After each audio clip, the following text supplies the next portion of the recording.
Welcome to Kavitha recipe Tamil. இன்னைக்கு பார்க்க போகிற ரெசிபி அருமையான, ரொம்ப சுவையான ஒரு ஸ்வீட் ரெசிபி தான் செய்ய போகிறோம். இப்போ ரெடிமேட் பாக்கெட்டை வச்சு ஒரு குலோப் ஜாம் எப்படி செய்யலாங்கிறத பார்க்கலாம் வாங்க. நம்ம சேனலில் ஏற்கனவே ஸ்வீட் ரெசிபி நிறையா அப்லோடு பண்ணியிருக்கோம், போய் செக் பண்ணி பார்த்துக்கோங்க. நீ தீபாவளி வரப்போகுது, அதனால ஸ்வீட் ரெசிபி செய்ய போகிறேன். ஃபஸ்ட்டு இந்த ரெசிபி செய்ய ரெடிமேட் பாக்கெட்டு வாங்கியிருக்கேன். நீங்களும் அந்த மாதிரி ரெடிமேட் பாக்கெட் வாங்கினாலும் சரி, இல்லைன்னா நீங்கள் கோதுமை மாவு வச்சு கூட இந்த மாதிரி குலோப் ஜாம் செய்யலாம். இப்போ இந்த பாக்கெட்டில் நமக்கு தேவையான அளவு இந்த மாதிரி சேர்த்துக்கோங்க. சேர்த்துட்டு இதுக்கு தேவையான பொருள் வந்து பால், சர்க்கரை, நெய், ஏலக்காய் பவுட்ரு, இதை வச்சு தான் நம்ம செய்ய போகிறோம். இப்போ தேவைக்கு ஏற்ற மாதிரி நான் வந்து குலோப் ஜாம் பவுட்ரு இந்த மாதிரி சேர்த்துக்கிறேன். இந்த மாதிரி பாத்திரத்தில் இந்த மாதிரி சேர்த்துட்டு கொஞ்சமாக பால் கொஞ்சமாக தெளித்து தெளித்து இந்த மாதிரி கொஞ்சம் கொஞ்சமாக ஊற்றி ஊற்றி ஒரு ஸ்பூன் வச்சு இந்த மாதிரி கிளறிக்கோங்க. அளவு வந்து நமக்கு தெரியாது, எந்த அளவு சேர்க்கணுங்கிறது நமக்கு தெரியாது. மாவு கிளற கிளறதான் நமக்கு தெரியும். அதனால் கொஞ்சம் கொஞ்சமாக அந்த மாதிரி மொத்தமாக ஊற்றிட்டிங்கன்னா தண்ணி ஆயிரும் மாவு.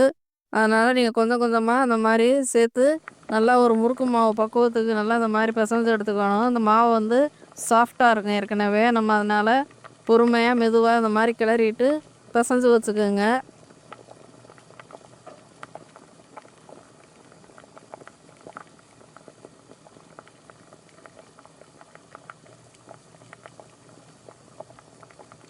இது ஒரு 5 நிமிஷம் அப்படியே ஊற விடுங்க. ஊற விட்டுட்டு கொஞ்சம் கொஞ்சமாக எடுத்து உருண்டையாக தேய்ச்சி எடுத்துக்கலாம். இந்த மாவு பிசைகிறதுக்கே ரொம்ப சாஃப்டாக இருக்கும். அதனால் கொஞ்சம் கொஞ்சமாக ஊற்றி இந்த மாதிரி நல்லா பிசைஞ்சு எடுத்துக்கோங்க.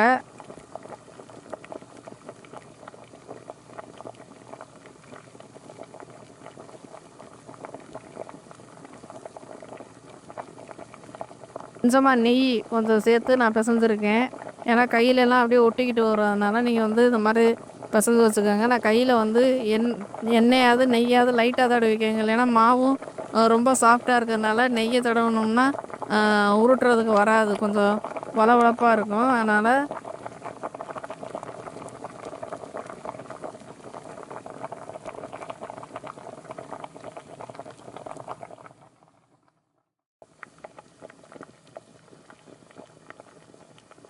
கொஞ்சமாக தேய்ச்சிட்டு நல்லா உருண்டையாக தேவைக்கு ஏற்ற மாதிரி எந்த அளவுக்கு நமக்கு சைஸு தேவையோ அதுக்கேற்ற மாதிரி நீங்கள் கொஞ்சம் கொஞ்சமாக எடுத்து உருண்டையாக அந்த மாதிரி உருட்டி வச்சுக்கோங்க. ஏன்னா எண்ணெயில் மிதமான சூட்டில் தான் நம்ம பொரிக்க போகிறோம், டக்குன்னு பொரிஞ்சிடும். அதனால் நீங்கள் இந்த மாதிரி மொத்தமாகவே உருண்டையாக உருட்டி தான் நம்ம சேர்க்க முடியும்.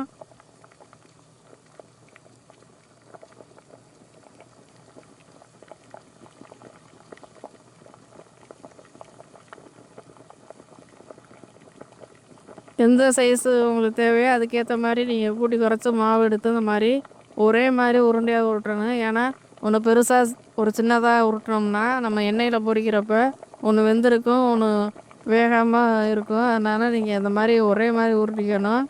இப்போ கொஞ்சம் கொஞ்சமாக அந்த மாதிரி மாவு எடுத்து ஒரே மாதிரி மொத்தமாக இந்த மாதிரி தேய்ச்சி எடுத்துகிட்டு உருட்டி எடுத்துகிட்டு காட்டுறேன்.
இப்போ எல்லா மாவையும் பாருங்கள் ஒரே மாதிரி தான் உருண்டையாக இந்த மாதிரி ஊட்டி இந்த மாதிரி வச்சுக்கோங்க.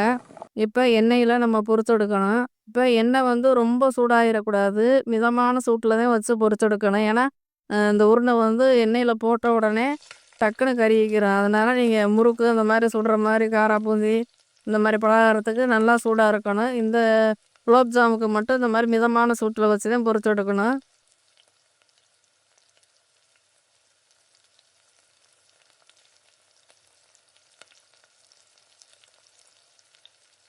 நான் ஒன்னொன்னா நம்ம எண்ணெய் எவ்வளோ தேவையோ அதுக்கேத்த மாரி பாத்திரத்துக்கு ஏத்த மாரி நீங்க ஒன்னொன்னா சேர்த்துக்கங்க. நான் அந்த மாரி எண்ணெய் சூடாயிடுச்சு. சூடு எந்த அளவுக்கு இருக்குன்னு தெரியல. நான் அந்த மாரி சேர்த்துக்கிறேன். ஒன்னொன்னா சேர்த்துக்கிறேன்.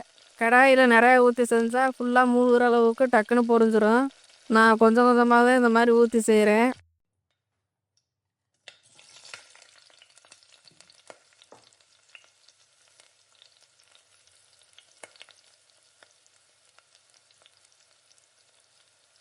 நல்லா முன்பக்கம் வெந்ததுக்கு பின்னாடி நான் திருப்பி போட்டுக்கிறேன். சூடு கொஞ்சம் கம்மியா இருந்திருக்கு. அதனால தான் டக்குன்னு பொரியல. நெக்ஸ்ட்டு போடுற குலோப் ஜாம் வந்து சீக்கிரம் பொரிஞ்சிரும். ஃபஸ்ட்டு இப்படி தான் இருக்கும். ரொம்ப சூடா இருந்துச்சுன்னா எண்ணெய் கருகிக்கிறதுனால கம்மியா வச்சு இந்த மாரி கொஞ்சமா எடுத்து ஏற்கனவே செக் பண்ணி பார்த்துருந்தா கரெக்டா இருந்திருக்கும்.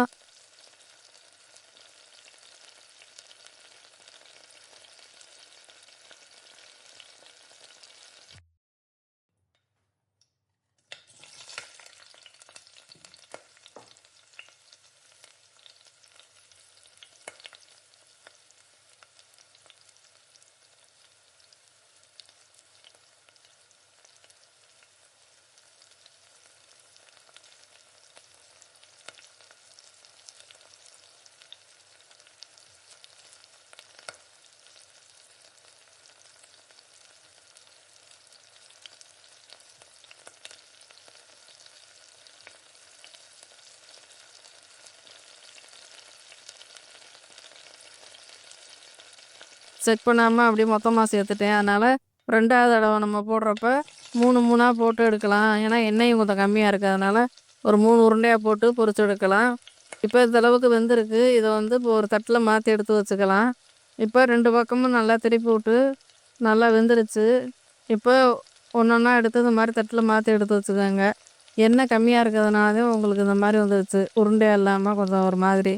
இப்போ 2வது தடவ செய்றப்ப கொஞ்சம் சூடா இருக்கு. இப்போ கரெக்டா வரும்னு நினைக்கிறேன்.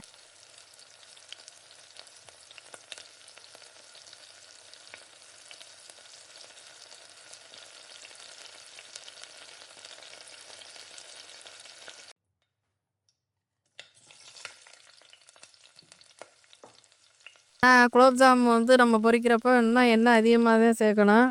நான் கொஞ்சம் கம்மியா சேர்த்ததுனால இந்த மாரி வருது. வந்து எல்லா அளவுகளையும் இந்த மாரி கூட்டி குறைச்சு தேவைக்கு ஏத்த மாரி கூட்டி குறைச்சு சேர்த்து இந்த மாரி பொரிச்சு எடுத்துக்கோங்க. இப்ப எல்லா உருண்டையும் இந்த மாரி ஒரே மாரி பொரிச்சு எடுத்துக்கலாம்.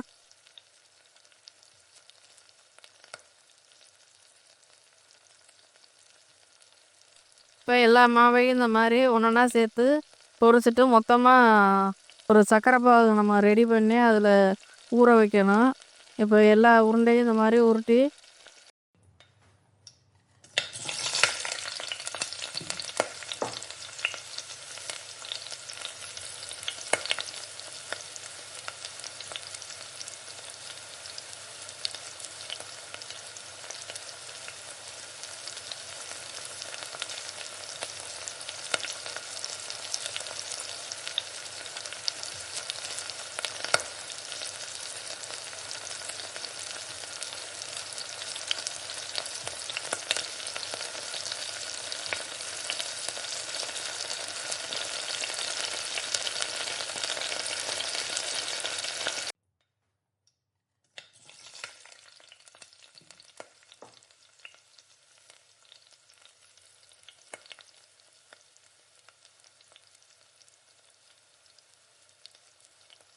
இந்த மாரி எண்ணெயில பொரிச்சு எடுத்தாச்சு.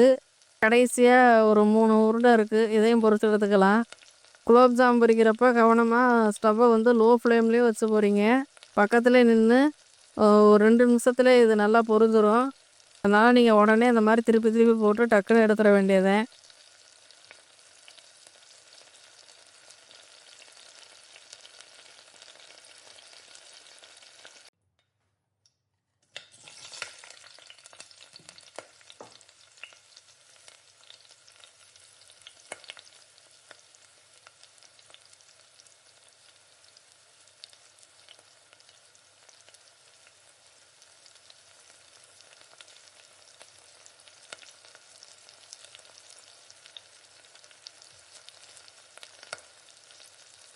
இப்போ 2 பக்கமும் நல்லா இந்த மாரி டார்க் ப்ரௌனா ஆயிருச்சு.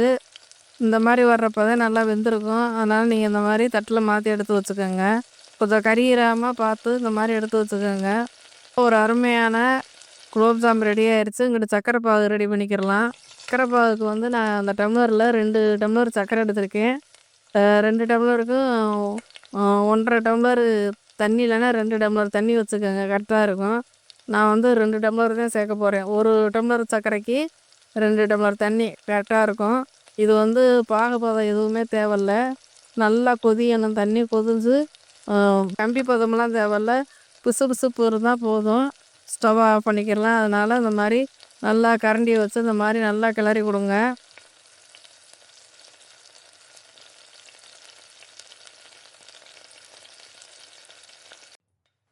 இந்த மாதிரி முழுசாக இந்த மாதிரி சர்க்கரை ஃபுல்லாக கரைஞ்சிடணும். அது வரையும் நீங்கள் ஸ்டவ்வை கூட்டி குறைச்சி வச்சு முழுமையாக நல்லா கரையாந்தோட்டிக்கு இந்த மாதிரி கிளறிக்கிட்டே இருங்க. நல்லா கொதி வரணும். கொதிஞ்சு கொஞ்சம் ஒரு 5 நிமிஷம் 6 நிமிஷம் கூட ஆகட்டும்.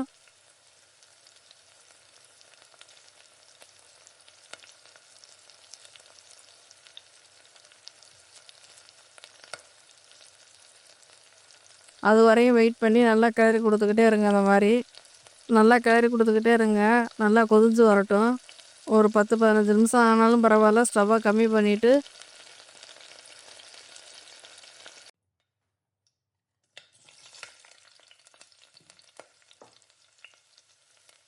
நல்லா கொஞ்சம் திக்காக வரணும். அந்த சர்க்கரை பாகு வந்து தொட்டு பார்க்குறப்ப நல்லா பிசுபிசுப்பாக இருக்கணும். நூல் மாதிரி வரக்கூடாது. அதுக்கு பாகு பதம்லாம் தேவையில்ல. அதனால் கொஞ்சமாக பிசுபிசுப்பாக இருந்தால் போதும்.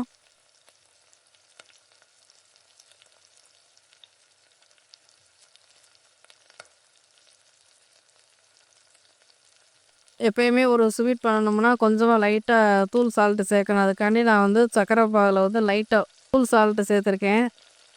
இப்போ கொஞ்சம் பிசுபிசுப்பாக இருக்குது. இப்போ வந்து